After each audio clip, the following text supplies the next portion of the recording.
6 trucos de manipulación que son tan astutos que deberían ser ilegales. Hoy te voy a contar sobre un libro de psicología que se llama Persuasión. Te soy sincero, cuanto más leo de esto, más me asusto. Es que te das cuenta de lo fácil que es que alguien te manipule. Y lo más fuerte de todo es que la mayoría de estas tácticas están tan bien escondidas que ni te enteras. Pasan sin que te des cuenta. Es como una pastilla mágica. Se la das antes de empezar a hablarle, y de repente, te cree más o actúa de otra forma. La persona siente que lo ha decidido por sí misma, pero ni de broma.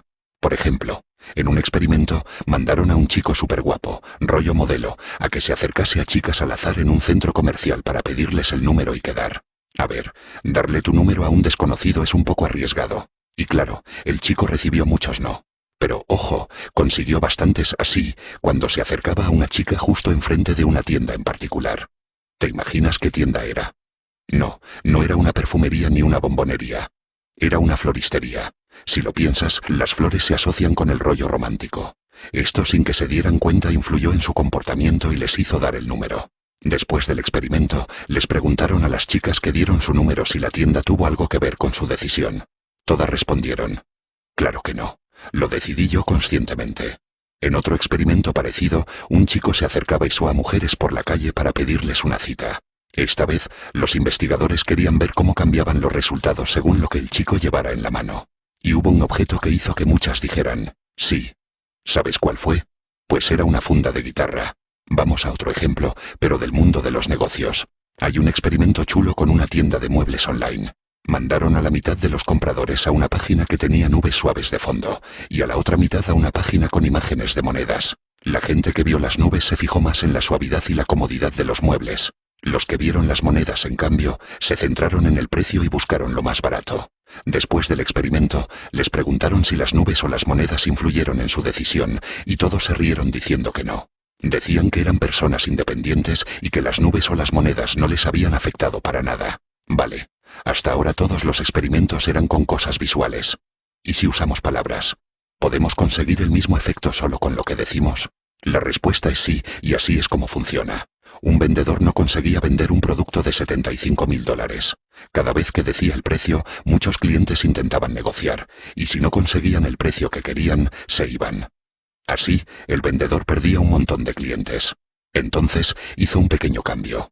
Durante su presentación, antes de decir el precio, soltaba en broma: bueno, obviamente no te voy a cobrar $1 millón por este producto.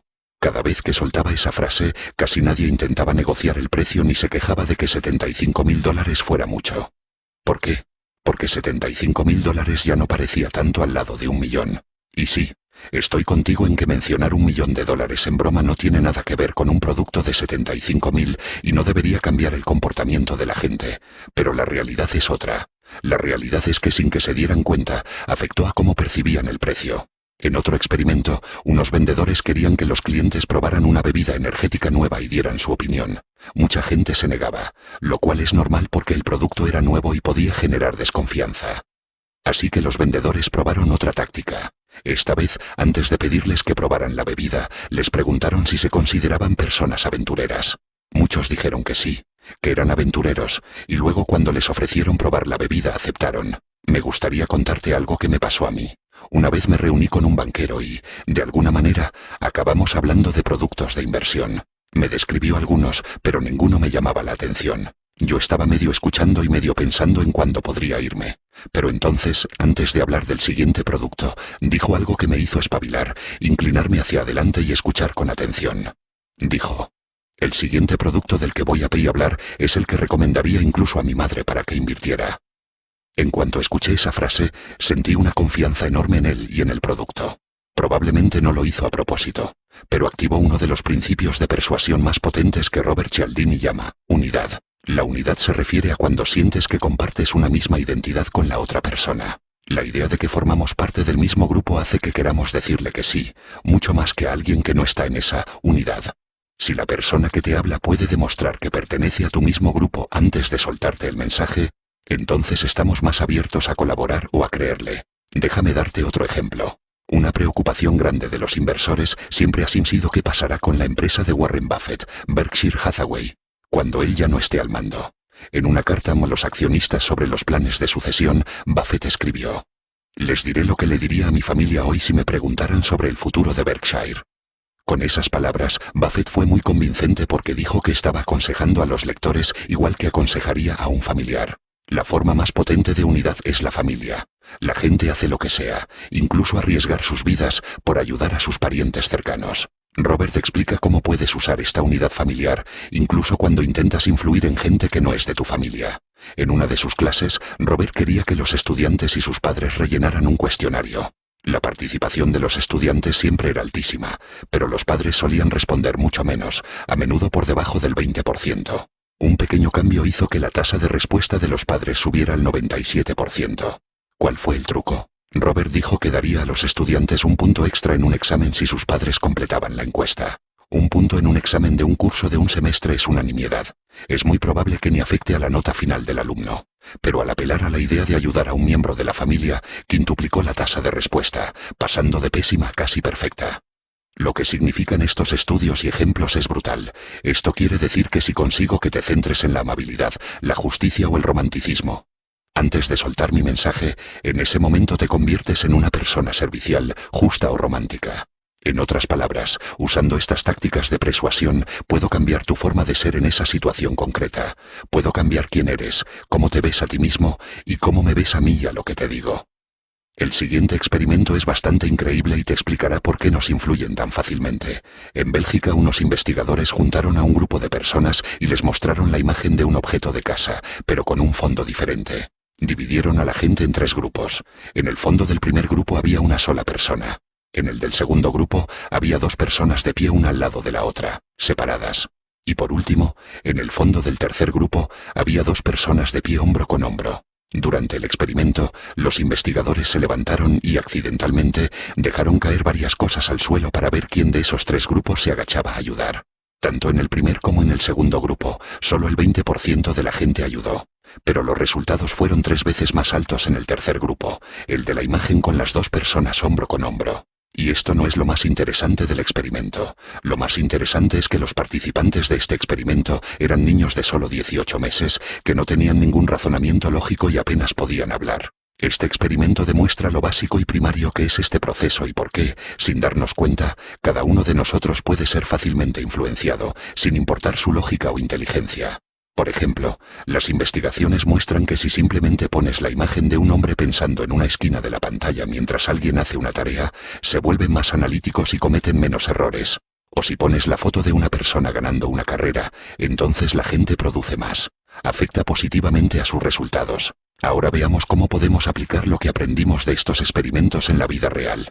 Tengo 6 consejos prácticos para ti, pero antes quiero darte una analogía que resume todo lo que hemos visto hasta ahora y te ayudará a entender la idea principal de estos experimentos. Imagina que vas a plantar una semilla. Si quieres que la semilla crezca y dé frutos, tienes que hacer 2 cosas bien. Elegir una semilla de buena calidad. Preparar bien la tierra. Si la tierra no está bien preparada, la semilla no va a crecer, por muy buena que sea. Usando esta analogía, podemos decir que la semilla es tu mensaje para convencer a otros, y este libro y todos los experimentos y ejemplos que has escuchado hasta ahora tratan de cómo preparar el suelo. Lo que dices para persuadir es importante, sí, pero lo que pones antes de tu mensaje, antes de que lo sueltes, a veces es incluso más importante. En otras palabras, tu semilla es importante, pero primero tienes que asegurarte de que la tierra esté en las condiciones perfectas para cultivarla. Lo viste tú mismo en todos los experimentos. Siempre había una frase, una petición o una imagen que venía antes de que se dijera el mensaje, y eso cambiaba por completo cómo se comportaba la gente. Vale, pasemos a esos 6 consejos que te mencioné. 1. Si vas a regalar algo a tus clientes, a lo mejor te sale más a cuenta dárselo a sus familiares en vez de a ellos mismos. Piensa en el experimento de los estudiantes y los padres, y cómo ese puntito extra aumentó un montón las respuestas. 2. Imagina que tienes un producto y necesitas la ayuda de tu cliente para mejorarlo. En vez de decir, ¿cuál es tu opinión o tu feedback sobre esto? Drenia, puedes preguntar, ¿cuál es tu consejo sobre este producto? La diferencia parece mínima, pero el efecto es bastante grande, porque la palabra consejo crea unidad, crea un rollo de cercanía. La palabra consejo hace que la gente se acerque a ti, y opinión o feedback los hace retroceder. Como ya te imaginarás, esto está ligado al concepto de unidad. Acuérdate de Warren Buffett y de mi encuentro con el banquero. 3. Si piensas pedir un aumento de sueldo en el trabajo, hazlo cuando hayas recibido buenas críticas de clientes o cuando hayas conseguido algo guay en el curro. Ese es el momento en el que tu buen trabajo está en boca de todos. Este consejo está relacionado con el experimento de la bebida energética. 4. Si eres estudiante y quieres convencer a otros estudiantes para que donen para una buena causa, puedes decir que tú también eres estudiante. Esto activaría automáticamente el principio de unidad y haría que las donaciones subieran. Otra vez, esto también va de la mano con la unidad.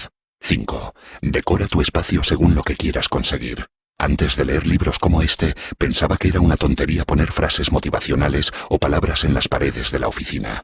Seguro que has visto cosas como coraje, éxito, ganar, calidad, el cliente primero, etc. Pues resulta que estas cosas de verdad funcionan y nos influyen sin que nos demos cuenta.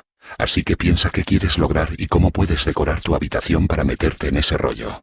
Por ejemplo, cuando mi objetivo era ganar $10.000 al mes, me fui a Amazon y compré un fajo falso de billetes de $10.000 y lo puse en mi escritorio para recordarme mi meta.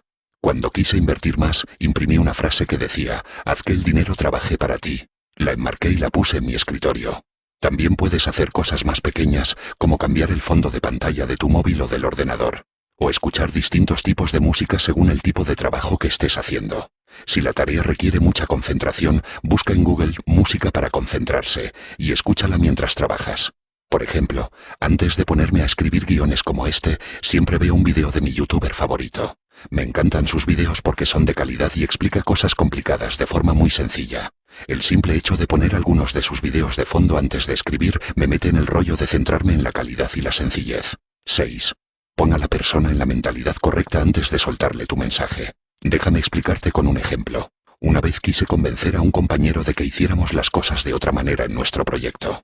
Los dos sabíamos que ese cambio sería genial para el proyecto, pero él no quería hacerlo porque le suponía trabajo extra. Además, en los días anteriores habíamos tenido algunas discusiones, así que él estaba en plan de no estar de acuerdo con lo que yo propusiera.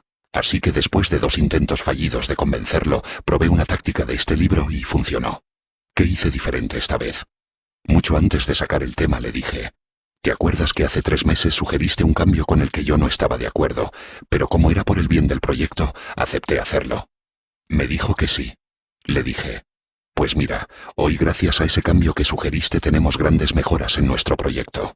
En ese momento yo estaba en contra, pero acepté lo que sugeriste porque era lo mejor para el proyecto. No se trataba de ti o de mí, se trataba de lo que era mejor para el proyecto.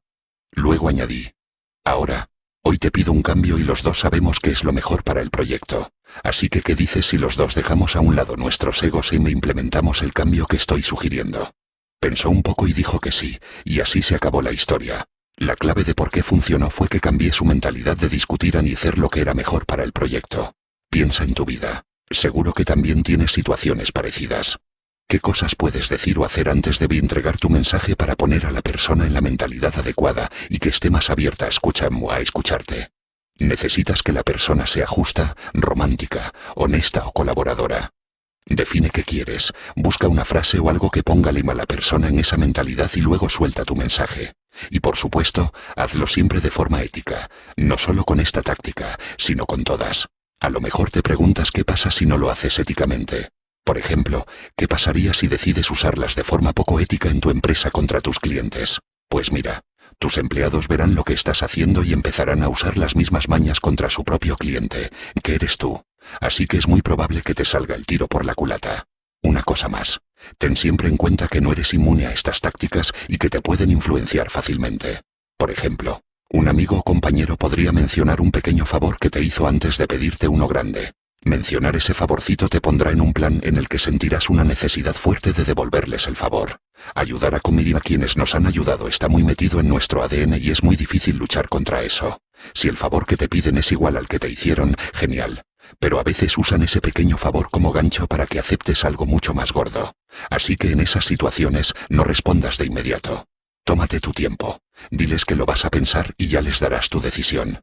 Si te precipitas, es muy probable que aceptes y luego te arrepientas. A mí me ha pasado varias veces. He aceptado cosas de las que luego me he arrepentido.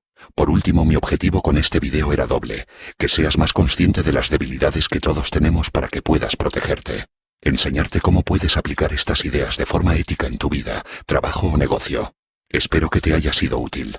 Si te apetece ver más vídeos así, echa un vistazo a la lista de reproducción que aparece en tu pantalla. Que tengas un día genial.